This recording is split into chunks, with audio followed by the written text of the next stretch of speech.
Hello everyone. So students, welcome to all of you.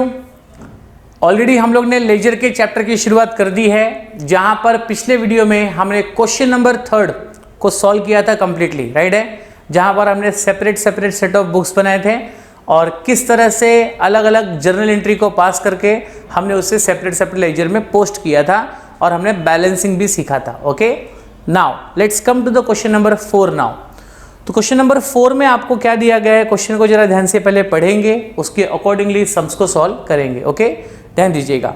तो question number 4 में कहा गया है जर्नलाइज द फॉलोइंग ट्रांजैक्शंस। नीचे आपको ट्रांजैक्शंस दिए हैं अगेन, उन्हें आपको पहले जर्नलाइज करना है, मतलब आपको पहले उनकी जर्नल एंट्री पास करनी है और इसके बाद में आपको प्रिपेयर करना है कैश अकाउंट। तो आप देख सकते हैं यहाँ पर हमारे कॉलम रेडी हैं for passing a journal entries, और इन्हीं जर्नल एंट्रियों को हम लोग क्या करेंगे, कैश अकाउंट में ट्रांसफर करेंगे, तो हमारा कैश अकाउंट भी प्रिपेयर हो जाएगा। क्लियर है? चलिए तो शुरू करते हैं स्टूडेंट्स। यहाँ पे हम लोग अभी तो पहले जर्नल एंट्री पास की जाएगी और हर एक एंट्री को हमें कैश अकाउंट में पोस्ट करना है। कैश अकाउंट के अलावा कोई दूसरा अकाउंट यहाँ पर प्रिपेयर करने के लिए नहीं कहा गया है, तो हम सिर्फ ये सीखेंगे कि कैसे जर्नल एंट्री को यहाँ पर जो जो कैश से रिलेटेड होगी उसे हम कैश अकाउंट में पोस्टिंग करेंगे। ओके, चलिए तो शुरू करते हैं यहाँ पर हम लोग क्वेश्चन नंबर 4। अब यहाँ पर डेट में हम लोग यहाँ पे लिख लेते हैं जुलाई 2019, जिससे कि दोबारा हमें मंथ और ईयर लिखने की रिक्वायरमेंट ना हो। ओके, नंबर 1 सबसे पहले शुरू करेंगे यहाँ पर हम लोग अभी। हार्दिक प्रोप्राइटर है, बिजनेस का ओनर है। Started business with cash ₹15,000 and machinery ₹20,000। तो हार्दिक नाम के बिजनेसमैन ने 15,000 रुपये कैश और 20,000 रुपये की मशीनरी से बिजनेस की क्या की शुरुआत की, बिजनेस को स्टार्ट किया। तो बताइए बिजनेस में क्या क्या आ रहा है, कैश बिजनेस में आ रहा है, मशीनरी भी बिजनेस में आ रही है। ओके, तो बिजनेस में स्टूडेंट्स कैश भी आ रहा है और मशीनरी भी आ रही है, तो दो चीज़ें बिजनेस में आ रही है, तो हम लोग कहेंगे कैश आया, डेबिट व्हाट कम्स इन। ठीक है, कैश आया, debit what comes in. Machinery भी आई, again debit word comes in. और भी कुछ अगर आता तो हम डेबिट वर्ड कम्स इन बोलते। और ये सब लाने वाला है बिजनेस का प्रोप्राइटर, बिजनेस का ओनर, लेकिन बिजनेस के ओनर का नाम बिजनेस के बुक में नहीं लिखते, तो नाम के लिए हमें रिप्रेजेंटेशन में यूज़ करना पड़ेगा द वर्ड कैपिटल, जैसे कि लास्ट वाले क्वेश्चन में भी आपको मैंने बताया था, राइट है। तो यहाँ पर कैश बिजनेस में आया है, डेबिट वर्ड कम्स इन। कितना कैश आया बच्चों? 15,000 का कैश आया है। ओके, और मशीनरी कितने की आई है? 20,000 की मशीनरी आई है, और ये सब हमारे बिजनेस में आ रहा है कैपिटल के रूप में। टोटल हमारे बिजनेस को कैपिटल कितने का प्राप्त हुआ? 35,000 का, राइट है। तो ये आपके फर्स्ट ट्रांजेक्शन की एंट्री यहाँ पर कंप्लीट हुई। Cash account debit, machinery account debit and to capital. Debit word comes in, cash comes in, machinery भी कम्स इन, और ये सब लाने वाला बिजनेस का ओनर है। बिजनेस के ओनर के रिप्रेजेंट करने वाला जो नाम है वो क्या है? कैपिटल। ओके, तो ये हुआ आपका फर्स्ट एंट्री यहाँ पर फिनिश। इसकी जो भी नरेशन होगी वो आप खुद से लिखना, क्योंकि ऑलरेडी नरेशन वगैरह कैसे क्या लिखना है वो लास्ट चैप्टर में आपको सिखा दिया गया है। ठीक है, चलिए तो ये आपकी हो गई बिजनेस को स्टार्ट करने की एंट्री। सेकेंड है आपका purchase goods for ₹9,000 less 10% cash discount. तो यहाँ पर आपने गुड्स खरीदा है 9,000 में और 10% का कैश डिस्काउंट भी है, मतलब 100% ये गुड्स आपने कैश में ही परचेज किया है। ओके, चलिए तो 4 तारीख को आपने गुड्स खरीदा, गुड्स आपने परचेज किया। परचेज अपना खर्चा होता है, खर्चे को हमेशा डेबिट दिया जाता है, तो हम लिखेंगे परचेज अकाउंट डेबिट।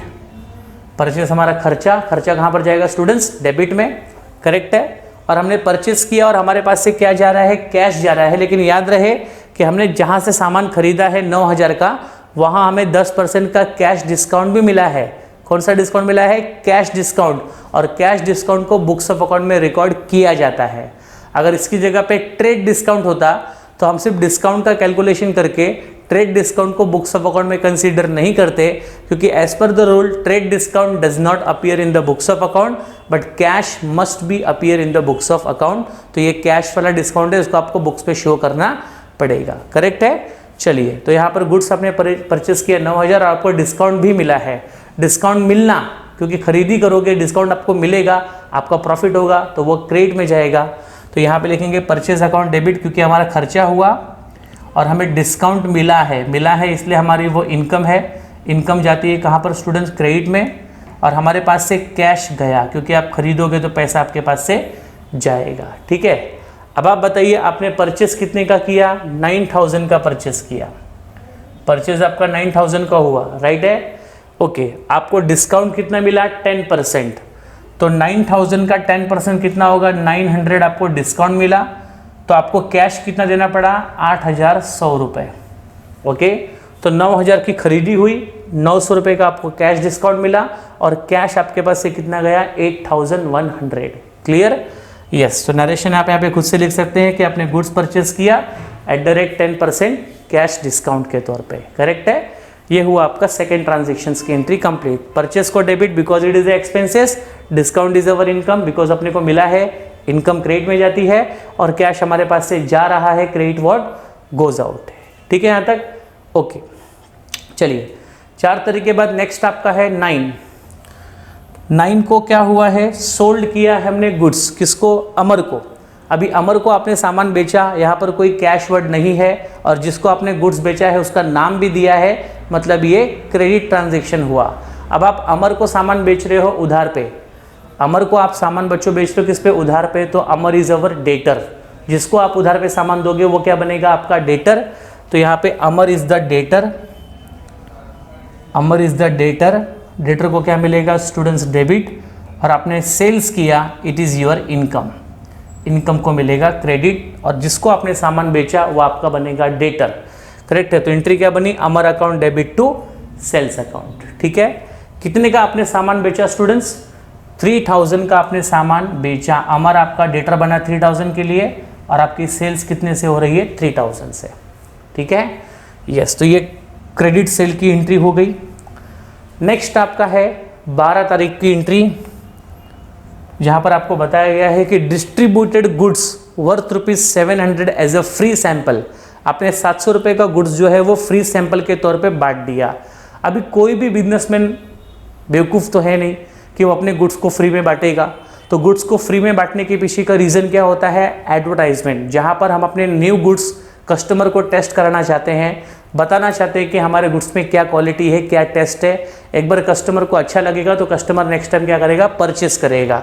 तो शुरुआत के समय में जो गुड्स हम लोग फ्री डिस्ट्रीब्यूशन करते हैं कस्टमर्स को, वो एडवर्टाइजमेंट पर्पस के लिए होता है। ठीक है, तो एडवर्टाइजमेंट हमारे बिजनेस का क्या है? खर्चा है।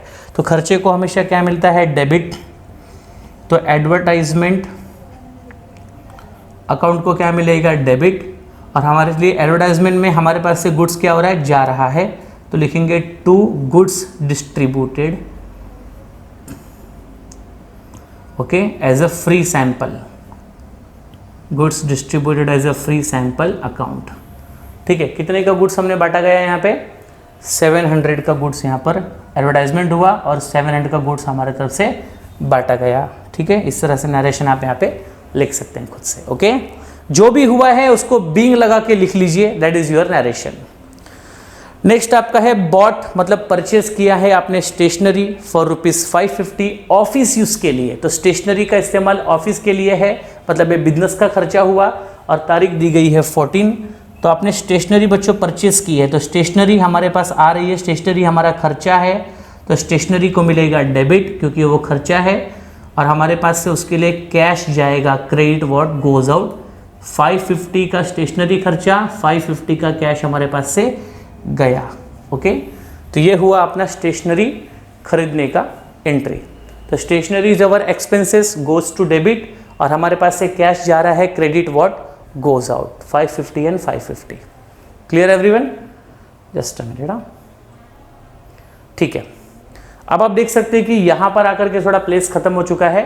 तो हम क्या करते हैं, पहले ये सभी जर्नल को कैश में पोस्ट कर लेते हैं, इसके बाद इसको रफ करके इसके आगे की एंट्री हम लोग पास करेंगे। ठीक है, तो पहले इन सभी एंट्रियों को हम लोग कैश में पहले पोस्टिंग करते हैं, फिर हम आगे बढ़ते हैं। ओके, चलिए ध्यान देंगे सब लोग ठीक से, प्रॉपर्ली याद रहे।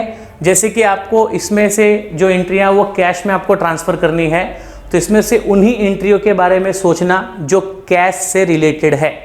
जो कैश से रिलेटेड नहीं है उन्हें यहाँ पर सोचने की भी रिक्वायरमेंट नहीं, क्योंकि वो कैश अकाउंट में वैसे भी नहीं आने वाला है। तो कैश अकाउंट में सिर्फ वही ट्रांजैक्शंस को कंसिडर करना है जहाँ पर आपको कैश दिख रहा है।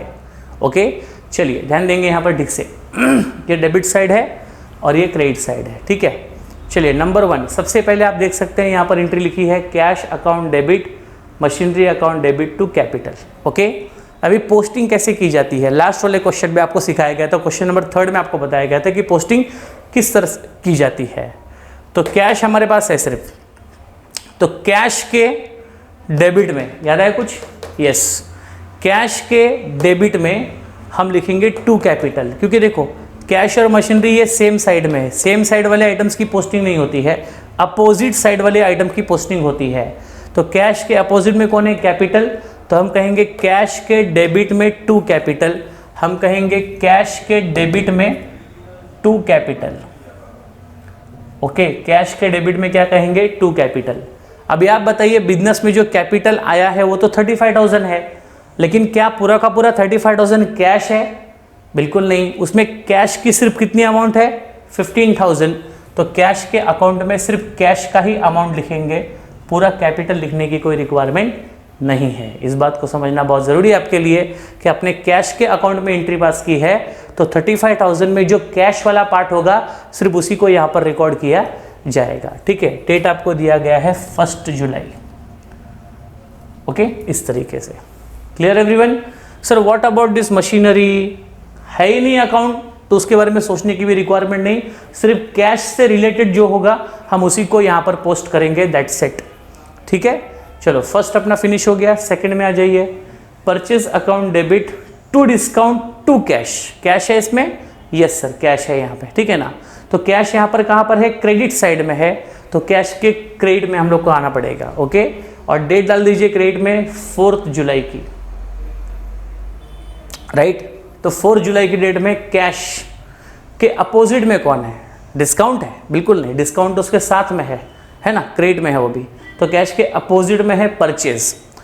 तो अगर हमारे पास परचेज अकाउंट होता तो हम लोग क्या करते हैं, परचेज में लिखते टू कैश, लेकिन हमारे परचेज अकाउंट नहीं है, हमारे पास कैश अकाउंट है, तो हम कैश में क्या लिखेंगे बच्चे, बाय परचेज लिखेंगे, बाय परचेज, राइट। कितने का परचेज हमने किया है, तो हमारे पास से जो परचेज हमने किया उसके लिए हमारे पास से एग्जैक्ट कैश कितना गया, तो देखो जिसका अकाउंट है उसका अमाउंट है, अकाउंट किसका है, कैश का, अमाउंट भी किसका रहेगा, कैश का। तो आप गलती से 9,000 मत लिखिएगा, क्योंकि हमारे पास से 9,000 कैश गया ही नहीं, हमारे पास से एक्चुअल में कैश गया कितना, 8,100। तो हम लोग सिर्फ यहाँ पर 8,100 ही लिखेंगे। ठीक है यहाँ तक, ओके। थर्ड में आइए, क्या यहाँ पर कैश आपको दिया है, बिल्कुल नहीं, इसको आप छोड़ दीजिए। यहाँ पर कैश लिखा है, बिल्कुल नहीं, अगेन लीव इट। यहाँ पर देखो stationery account debit to cash है, तो इसको कंसीडर करना पड़ेगा। स्टेशनरी में टू कैश, तो कैश में क्या आएगा, बाय स्टेशनरी, बाय बोले तो क्रेडिट साइड जानी चाहिए हमको तुरंत, तो बाय स्टेशनरी, ठीक है, कितना 550। डेट आपको दिया है 14 जुलाई का, राइट है, इस तरीके से। अब यहां पर हमारा कैश से रिलेटेड जो था वो हो गया। ठीक है, अब हम थोड़ा सा इसको रफ कर लेते हैं, आई होप आपने लिख लिया होगा।